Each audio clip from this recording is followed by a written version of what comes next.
Hey guys, it's Olivia.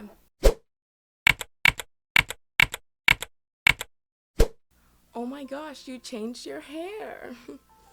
Thanks for noticing. If you didn't, you're probably a boy. But I changed it. The underneath is now brown. I don't know if you can tell. It's kind of hard to tell in real life, so it's probably terrible on camera. But it's different, I promise. So this week's video is going to be 3 questions I have about couples. The first thing is, this has been happening for weeks. So it's spring now, but this was happening during the winter.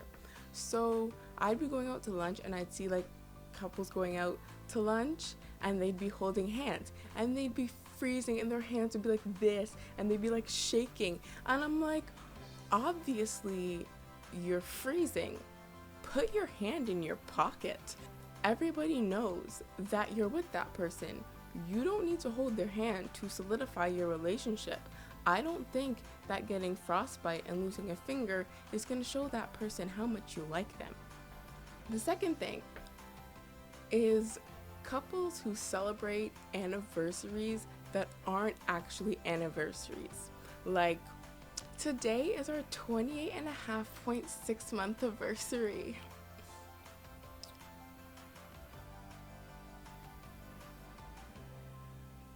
What in the world is a 28.5.6 month anniversary? How do you even calculate 0.6 of half?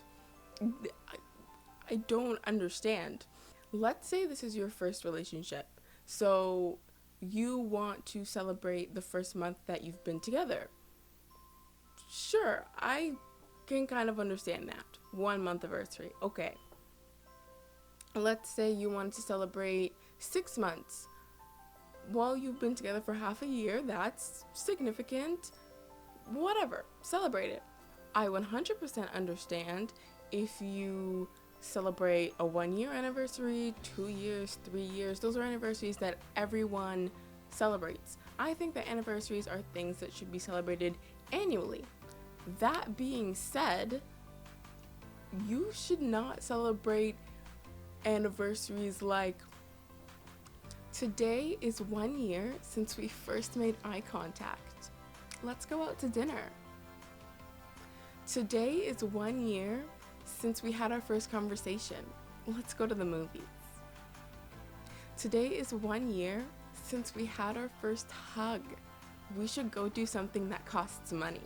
If you want to acknowledge the fact that it's been 1 year since these things have occurred, by all means, but why do you have to do something that costs money in order to celebrate it?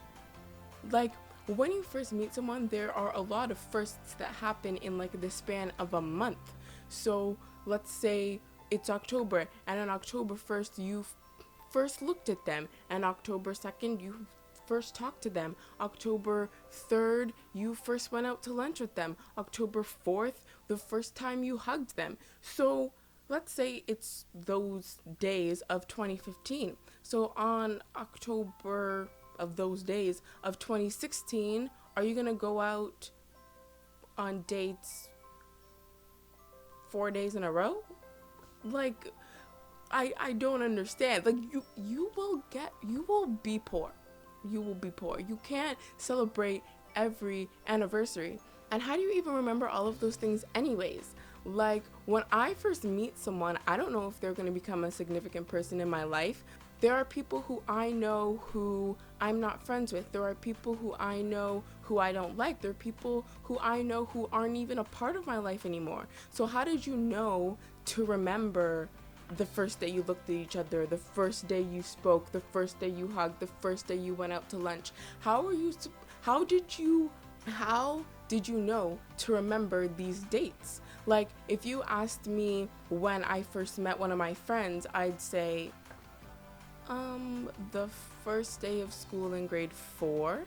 I don't know the exact date that is. I could find it because the first day of school is always the Tuesday after Labor Day. So I could just find out the year I was in grade 4 and the year the first day of school was, so I can figure it out. But if you asked me right now, I wouldn't know.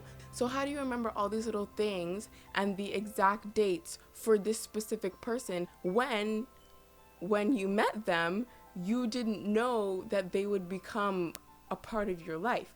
I think that 90% of you are making it up. Like, you can't remember all of this. Do you remember it for every single person you know? I don't understand. Number 3, this isn't about like a specific kind of couple, but this is about relationships in general. This is probably a really dumb question that I probably already know the answer to, but I'm going to ask it anyways. How do you calculate how long that you've been with someone? Like, do you count? So let's say you start going out with this person on March 1st.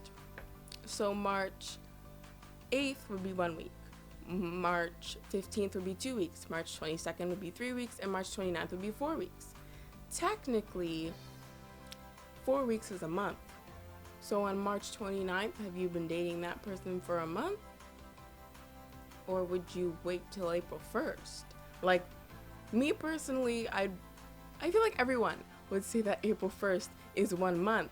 But let's say on March 29th, someone asked you how long you'd been with someone. Do you say 4 weeks? Because if I went up to my friend Brittany and I asked her how long she's been dating Joe and she tells me 4 weeks, I'm gonna say, so a month? Like, the reason I asked this question is because when I was in like the 6th grade, people dated, and I asked one of my friends and she said that she counted like Tuesday to Tuesday to Tuesday to Tuesday, and that's how she like calculated it. And then I had another friend who said they go first to first to first, etc. So I feel like different people calculate it different ways, and I just want to know, what is the correct way? Is there a correct way? I'm seeking information. So that's all for this video. I hope you enjoyed it. If you did, give it a thumbs up, comment down below, and tell me how you calculate lengths of relationships. And subscribe for more videos. I make new videos every Monday, and until then, I'll see you next week with another video.